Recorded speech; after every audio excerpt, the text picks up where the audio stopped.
दोस्तों नमस्कार। 4 PM गुजरात पर आप सभी का बहुत बहुत स्वागत है। मैं हूं आपका दोस्त मयूर जानी। दोस्तों, आपको शायद मालूम हो या ना हो, लेकिन गुजरात में वर्षा सत्र जो होता है विधानसभा का, वो अभी चल रहा है। और उसमें सवाल जवाब होते हैं। उन सवाल जवाब में कुछ चीजें ऐसी निकल के आ जाती है जो हमको लगता है कि आप तक पहुंचाना बहुत जरूरी है। महत्वपूर्ण खबरें हैं ये। तो ये जो कार्यक्रम हम करने वाले हैं, ये गुजरात से संबंधित खबरों को लेकर करने वाले हैं। ये मैं आपको इस वीडियो की शुरुआत में ही बता दूं। पर काफी रोचक अगर जानकारी है इस कार्यक्रम में, मैं आपको बता दूं। ऐसे ऐसी कुछ इंटरेस्टिंग जानकारियां हैं जो आपको बड़ी काम की, आपकी जो है ज्ञान वृद्धि में सहायक होगी। वो इतना मैं कह सकता हूँ। तो मैं खबरें बताना शुरू करूं उससे पहले आप सबसे एक छोटी सी रिक्वेस्ट जो मैं हमेशा करता हूं, कि अभी से इस वीडियो की लिंक को अगर आप शेयर करना शुरू कर दें, तो ये जो जानकारी मैं आपको देने जा रहा हूँ वो मैक्सिमम लोगों तक, ज्यादा से ज्यादा लोगों तक वो पहुंच पाएगी, आप सभी की सहायता से। तो ये जरूर करें। अब देखिए, सवाल जवाब होते हैं तो सरकार को कुछ ऐसे सवाल पूछे जाते हैं विपक्ष के द्वारा, जो सरकार अब कोशिश तो करती है इसमें जितना मैनिपुलेशन हो सके उतना करने की, लेकिन फिर भी एक हद से ज्यादा कितना कर पाएगी। तो वो जो एक बहुत बड़ा हमारा एक जो गुब्बारा एक बना हुआ है ना, जिसमें हर बार जो है वो पंचर पड़ता है और उसमें से हवा निकलती है, लेकिन सरकार फिर से उसको भर देती है। वो है वाइब्रेंट गुजरात समिट। तो कहा जाता था कि देश का सबसे बड़ा इन्वेस्टमेंट समिट, जब नरेंद्र भाई हमारे यहाँ मुख्यमंत्री हुआ करते थे तब। उसके बाद भी वो चल रहा है। लेकिन आपको एक चीज और बता दूं, मैं 2011, जहां तक मुझे ठीक से याद है, 2011 में एक स्टोरी ब्रेक हुई थी। मैंने और कुछ और दो जर्नलिस्ट थे, उन्होंने वो स्टोरी ब्रेक की थी हमने, कि भाई जो इन्वेस्टमेंट जो घोषणा होती है वाइब्रेंट गुजरात में, जो एमओयूज होते हैं, उसके मुकाबले 4% भी जमीनी तौर पर इन्वेस्टमेंट आता नहीं है। 4% के आसपास ऐसा कुछ था। ठीक से मुझे अभी एग्जैक्टली फिगर याद नहीं, उतना ही कुछ था, उससे उससे ज्यादा तो नहीं था। उसके बाद सरकार ने क्या किया कि वो एमओयू की फिगर देना बंद कर दिया। अब विधानसभा में पूछोगे तो विधानसभा में देना पड़ेगा ना। तो शैलेश परमार है, कांग्रेस के एक वरिष्ठ नेता हैं। उन्होंने सवाल पूछा विधानसभा में। अखबार मेरे हाथ में लेके बैठा हूँ, एक अखबार है हमारा यहाँ का गुजरात समाचार, वो मेरे हाथ में है। तो कांग्रेस के सीनियर एमएलए शैलेश परमार ने एक सवाल पूछा कि पिछले 2 साल में, जो ये वाइब्रेंट गुजरात समिट के पहले, कितने एमओयू किए गए हैं, सेक्टर कौन कौन से हैं, और उसमें से कितनी एमओयूज में जो है इन्वेस्टमेंट आना शुरू हो चुका है। अब उसमें जो जवाब दिया गया है हमारे उद्योग मंत्री के द्वारा, वो आपको मैं बताऊं। अब वो जो है इंफॉर्मेशन में देने जा रहा हूं आपको। तो देखिए, वाइब्रेंट गुजरात समिट में जो ये दो पिछले दो की बात है, उसमें जो 9 करोड़ 45 लाख रुपए के, 9 मतलब 9.45 थाउजेंड करोड़ की बात है कि एमओयू हुए, और उसके कंपैरिजन में, मतलब जो कह दिया गया कि इतना लगाएंगे पैसा, तो पैसे जो लगे वो 21,556 करोड़ लगे। तो ये एक बहुत ये जो गुब्बारा है, जो पोल है, उसको इस जवाब ने खोल दिया। ठीक है, 25 सेक्टर ऐसे हैं, क्षेत्र ऐसे हैं जहां पे जीरो इन्वेस्टमेंट हमारे यहाँ आया हुआ है। ठीक है, जैसे 2021 से 22 के साल के दौरान कुल 25 सेक्टर ऐसे हैं जिसमें कुल 55,860 प्रोजेक्ट के लिए एमओयू हुए, एग्रीमेंट हुआ, मेमोरेंडम ऑफ अंडरस्टैंडिंग हो गया। लेकिन इसमें से 21 सेक्टर ऐसे हैं जिसमें एमओयू होने के बाद एक पैसे का, एक ढेले का भी इन्वेस्टमेंट अब तक नहीं किया गया है। ठीक है, उसमें से 4 सेक्टर है जिसमें 21,557 करोड़ रुपए का इन्वेस्टमेंट हुआ है। और उसमें सिर्फ एसएमई जो है, एमएसएमई जो कहते हैं, उस सेक्टर में सबसे ज्यादा, मतलब कि 20,055 करोड़ का इन्वेस्टमेंट अब तक किया गया। और इसी तरह से 2022 से 23 से बीच में जो 8 ऐसे सेक्टर थे, क्षेत्र थे, जहां 47 प्रोजेक्ट के लिए अब देखिए कितनी बड़ी रकम, 79,125 करोड़ के एमओयू हुए, लेकिन जिसमें से सिर्फ 30 लाख का जो है इन्वेस्टमेंट, ये बताया जा रहा है कि ये गुजरात समाचार लिख रहा है कि इसमें सही अर्थ में किया गया, बाकी की किसी भी सेक्टर में 1 रुपए का भी इन्वेस्टमेंट नहीं किया गया। ठीक है। अब 25 जैसे सेक्टर में जो एमओयू हुआ था, उसके तहत 55,860, और उसके उसी के तहत 19,069 प्रोजेक्ट जो है वो अब जो है जमीनी तौर पर काम करना धीरे-धीरे शुरू किए हुए हैं। तो बहुत बड़ा फ़र्क है एमओयू की रकम में और इसकी रकम में, जो सही में इन्वेस्टमेंट हुआ है उसकी रकम में।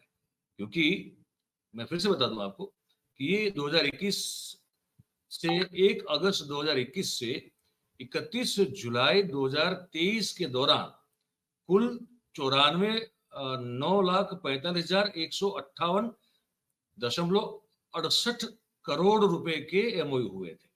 फिर से बता रहा हूँ, 9,45,158.68 करोड़ के एमओयू हुए, और उसमें से अगर इन्वेस्टमेंट जो सही में हुआ है या होना शुरू हुआ है, वो सिर्फ 21,597 करोड़, 97 करोड़ का ही हुआ है।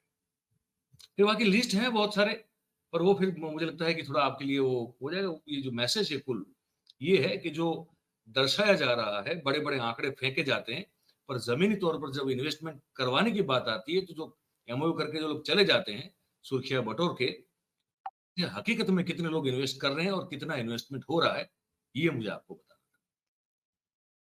अब जब वाइब्रेंट की बात हो ही रही है, तो मैं आपको एक चीज़ और बता दूँ कि अब जो आने वाला वाइब्रेंट है, उसमें उसके प्रचार के लिए अगर आने वाली 24 तारीख को 6 हमारे जो आईएएस अफ़सर हैं, वो विदेश में जाएँगे ये बताने के लिए कि भाई आइए और हमारे यहाँ इन्वेस्ट कीजिए। उसमें जेपी गुप्ता हैं, अंजू शर्मा है, अश्विनी कुमार हैं, हरित शुक्ला हैं, विजय नेहरा हैं, और एक और आईएएस है राहुल गुप्ता। ये 6 लोगों को भेजा जाएगा, और ये लोग जो जाएँगे, तो उनमें कहाँ-कहाँ जाएँगे बता दूँ आपको मैं। अमेरिका और सऊदी अरेबिया, फिर उसके बाद सिंगापुर, ऑस्ट्रेलिया, अलग-अलग जगह पे अलग-अलग लोग जाएँगे। मैं कुछ देशों का नाम बता देता हूँ आपको। जापान, फिर फ्रांस, अमेरिका, और फिर ताइवान, साउथ कोरिया, वियतनाम भी भेजा जाएगा, और जर्मनी, डेनमार्क और इटली जो है, वहाँ भी आईएएस अफ़सर को भेजा जाएगा। ये बाँट दिया जाएगा ये 6 लोगों में। एक तो ये आपको बताना था। दूसरा हमको ये बताना था कि ये जो ठगी और धोखाधड़ी और फ्रॉड और चीटिंग का जो लगातार मामले एक के बाद एक बढ़ते जा रहे हैं, तो उस पर भी जो है एक सवाल पूछा गया था विधानसभा में। तो उस पर जो सरकार ने जवाब दिया है, मैं आपको बताता हूँ, उसके बारे में आप फिर अपना हिसाब से जो सोचना है वो सोच लीजिएगा। पिछले 3 साल में फाइनेंशियल फ्रॉड, चीटिंग, धोखाधड़ी के जो किस्से हैं वो क्या है? सरकार ने जवाब दिया है। सरकार ने कहा कि ये ठगी और धोखाधड़ी में गुजरात के लोगों ने पिछले 3 साल में 4,100 करोड़ रुपए गँवाए हैं। 4100 crores, ठीक है। और ये कहा जा रहा है कि पुलिस का जो संख्या बल है, वो है, लेकिन उसके बावजूद भी लोगों को धूतने वाले, लोगों को उसके साथ धोखाधड़ी करने वाले 2,322 लोग जो हैं अभी भी फरार हैं। और सबसे ज़्यादा जो धोखाधड़ी के किस्से दर्ज किए गए हैं, वो अहमदाबाद और सूरत में किए गए। तो 2020-21 के साल में कुल 884 करोड़ की धोखाधड़ी लोगों के साथ की गई, भिन्न-भिन्न तरीके से। 2021-22 में ये बढ़ा, और सीधा बढ़ा तो ऑलमोस्ट डबल सा हो गया। तो 1584 करोड़ के आसपास की धोखाधड़ी गुजरात के लोगों के साथ की गई। आम लोगों की बात कर रहा हूँ। और 2022-23 में ये ये उतना ही रहा, 1571 करोड़, 1572 करोड़ के आसपास की ठगी और धोखाधड़ी जो है, वो गुजरात के लोगों के साथ की गई। तो ये जानकारी जो है, और सबसे ज़्यादा ये किस्सा जो हो रहा है, वो हमारे राज्य के आदिवासी इलाकों में हो रहा है, ये भी बताया जा रहा है। मतलब वहाँ तो नहीं होना चाहिए, लेकिन वहाँ भी हो रहा है।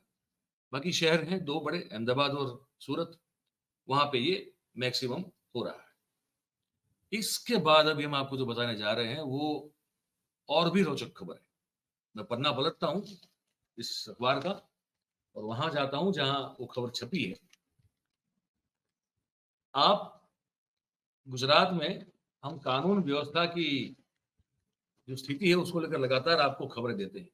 हमने कुछ दिनों पहले आपको ये भी खबर दी थी कि पुलिस ने ही लोगों को लूट लिया।